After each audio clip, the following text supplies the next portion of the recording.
Everyone, it is time to watch horror movies again. Today, we continue to talk about the American horror series Cabin Fever. The story takes place in a primeval forest at dusk. A fat man holds a hunting rifle and enthusiastically hunts nearby rabbits. But the moment he pulls the trigger, the rabbit disappears, replaced by the shrill scream of an uncle.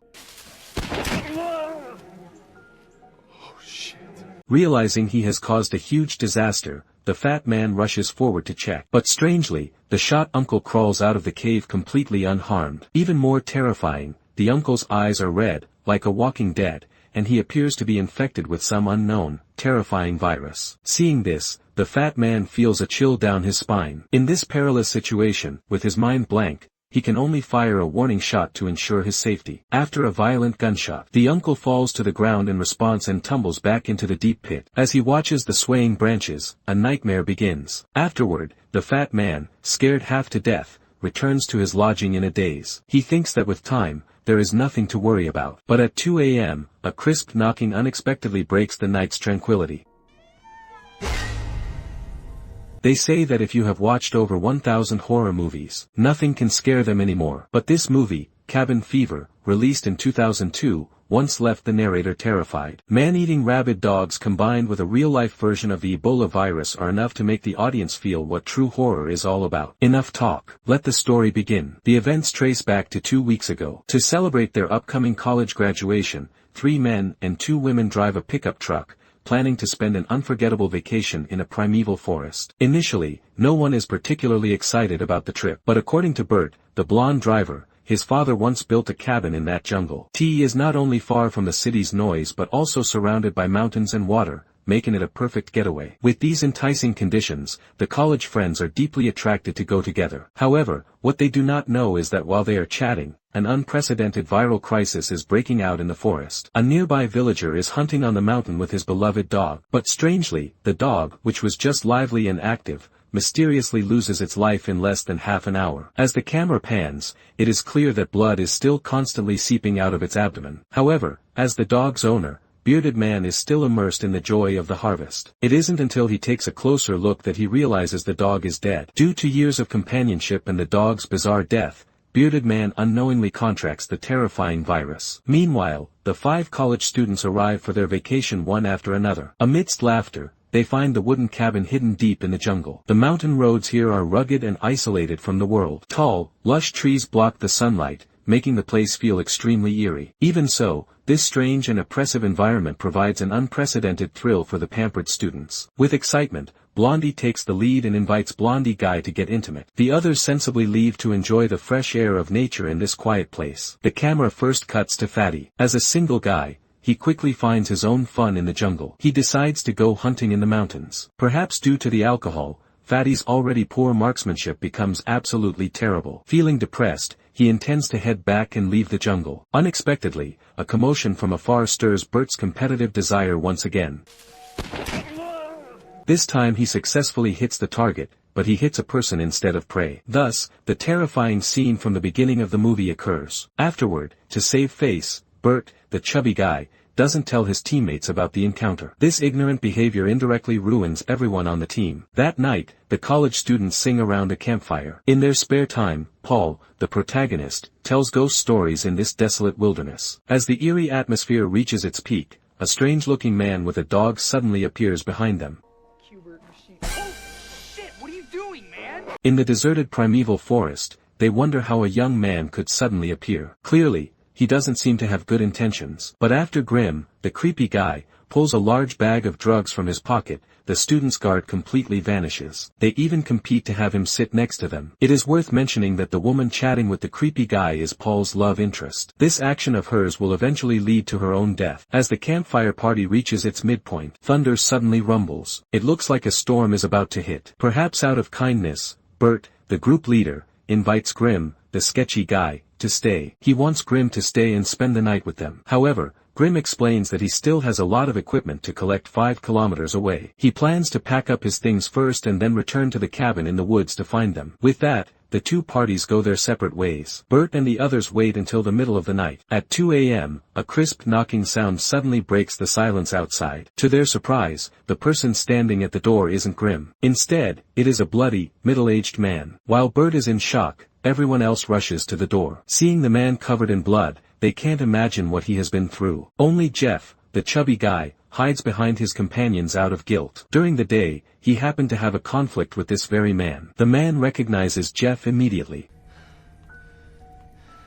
He accuses the young man of shooting him. Seeing that he is recognized, Jeff slams the door shut. He fears the resentful man will retaliate. Also dreading the contempt of his teammates, he makes up an excuse, claiming the man is infected with a plague. Various signs also suggest that this man's background is indeed extraordinary. Jeff, the group leader, quickly calls the police. Unfortunately, in these deep mountains, the phone signal is almost non-existent. Even more despairing, the plague-ridden man boldly climbs onto their SUV. Panic spreads among the group instantly. They do not know this man and wonder what his intentions are for trying to take over the vehicle. With no time to think, the hot-blooded college students grab their weapons and rush to the scene. Some stab at him with knives, while others fire guns to intimidate him. Their only goal is to force the man off the car as quickly as possible. However, the terminally ill man cannot withstand such a struggle. Suddenly, a large mouthful of blood gushes from his throat.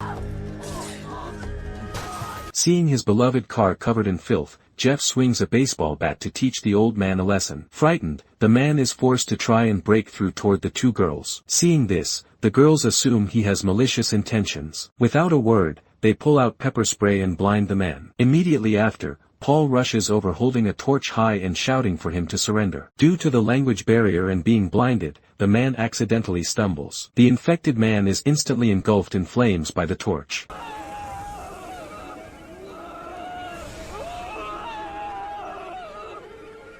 Morning arrives quickly the next day. After last night's ordeal, the 5 college students are exhausted and haven't slept well. Seeing their only vehicle destroyed beyond recognition, they realize they are trapped in the jungle. To save themselves, Jeff, Bert, and Marcy decide to hike to the foot of the mountain to seek help from the villagers. Paul stays behind to look after Karen. Her mental state is fragile after the previous night's events. Seeing his loved one so paranoid, Paul is heartbroken. He gets a glass of water from the kitchen, hoping to calm her down. Little does he know that his kindness is actually pushing Karen toward her doom. As the camera pans, we see that the infected man from last night drowned right in their water tank. Anyone who drinks this water will catch the plague and die a miserable death. The scene shifts to Jeff's group. After 5 hours of trekking through the mountains, they finally find a large farm. Strangely, the farm owner is cursing loudly and venting his anger on a pile of pork. The two learn from the shouting that they hear that a rabid dog suddenly ran down from the hilltop last night and attacked the area. By early the next morning, the pigs on the farm seem to have caught something like bird flu, dying off one after another. These strange signs make Blondie think back to their encounter last night. This only strengthens their resolve to leave immediately. After some further communication, the farm owner readily lends them a satellite phone. However, while walking into the house, a photo on the wardrobe instantly catches the attention of Blondie and his friend. Looking closely, they realize the man is the same strange person they burned to death last night. Blondie asks who the person in the photo is. The woman explains that the man in the photo is her dear husband. She then asks if they have seen him. They quickly deny it. It turns out the man is indeed the farm owner's husband. Fearing their crime will be exposed, the two are forced to abandon their plea for help and flee in a panic. Meanwhile, the situation back at the cabin is also looking grim. Ever since Irene drank that water, she has become groggy and bedridden. Anxious Paul still does not realize the severity of the situation. He then gets another cup of water from the kitchen for Irene to drink. Perhaps due to his meticulous care over the past few days, Irene gradually develops feelings for him. The two immediately start getting intimate. Strangely, just as Paul feels a surge of passion, his fingertips seem to touch something terrifying. Paul never imagines that his beloved girlfriend is also infected with the virus. Looking at the bloody residue in the sink, it is clear that Irene has long noticed something wrong with her body. It seems she maliciously intends to spread the virus to him through their intimacy. However, karma strikes quickly. Before Paul can even react, the others hear the noise and burst into the room. Their years of friendship vanish into thin air the moment the virus appears. Now, everyone is terrified of becoming the next victim. They show no mercy at all, driven purely by selfishness and fear. That night, the weak Irene is brutally kicked out. A drafty woodshed becomes her only shelter. Although she is reluctant, the isolation and disgust from her friends force her to face her end in a dark corner. As the first light of dawn rises, Jeff rushes to the pickup truck to tinker with it again. He is desperate to escape this place. Even though the cabin is crawling with the virus, it cannot stop his determination to leave. Fortunately, hard work pays off. The sudden start of the engine instantly gives Chubby hope of survival. He quickly informs his teammates of the good news. Unexpectedly,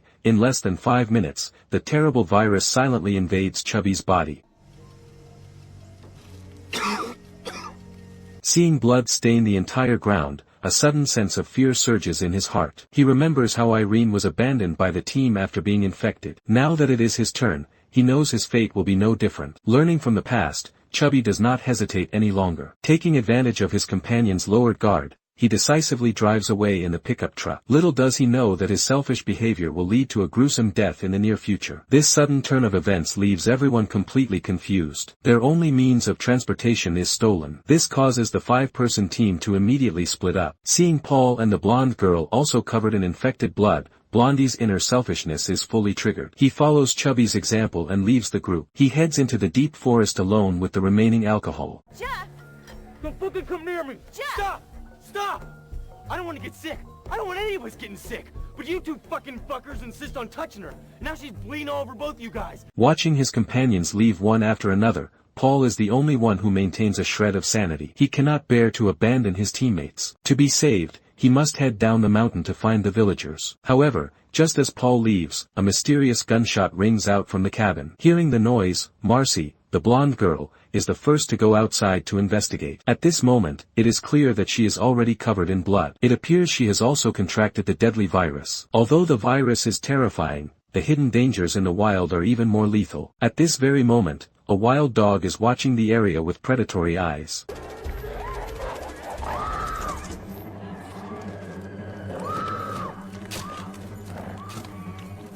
By the time Paul rushes back, Marcy has already been completely devoured by the wild dog. Not only that, the wild dog has pried open the woodshed door and is feasting on Eileen's corpse. Seeing this, Paul completely loses his cool. He tries to drive it away, but the bloodthirsty dog lunges at him with a deadly leap.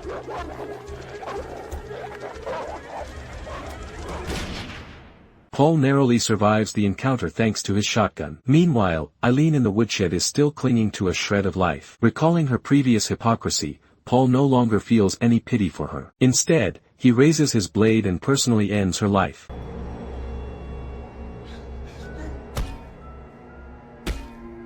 Afterward, Paul, the survivor, quickly packs his bags. He prepares to flee this dangerous place. Unexpectedly, the moment he opens the door, Bert, the infected friend, suddenly appears at the entrance covered in wounds. It turns out that just 2 hours ago, Bert's condition suddenly takes a turn for the worse. Unable to drive, he has no choice but to find a shop, hoping the owner inside will help him. However, shortly after the owner leaves, a child sitting by the door suddenly attacks him. It seems the kid is mentally unstable.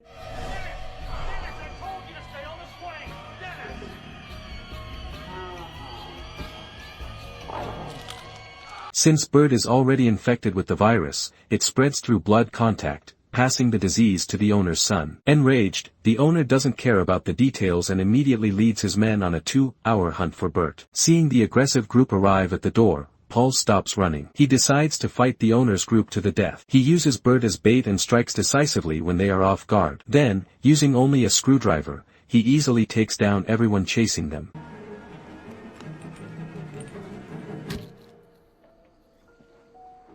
At this moment, Paul is also consumed by a murderous rage. No one knows the inner torment he feels. Watching his companions die one after another only strengthens his will to survive. An unknown amount of time passes. Paul finally escapes the jungle. He is incredibly excited to see the long-awaited light. Eventually, he collapses in the middle of the road due to exhaustion. When he opens his eyes again, Paul finds himself in a hospital. He thinks he has found a path to salvation, but little does he know that his nightmare is only just beginning. Because the town's medical facilities are quite backward, the virus Paul is infected with leaves even the doctors feeling helpless. The strange virus, combined with the multiple murders in the jungle, would lead to unthinkable consequences if the higher-ups found out. To protect their jobs, the sheriff and local doctors secretly execute the infected Paul. Then, they dispatch a large number of officers to rush to the primitive jungle to destroy the evidence and bodies. Meanwhile, Jeff, who left the group, unexpectedly emerges from the woods completely unharmed. Because he only drank beer and no water, he luckily managed to save his own life. Looking at the mess inside the cabin, which is filled with bright red blood everywhere, he doesn't feel afraid at this moment. Instead, he gloats and celebrates his narrow escape. He shouts that he is so happy and that he is the smartest one.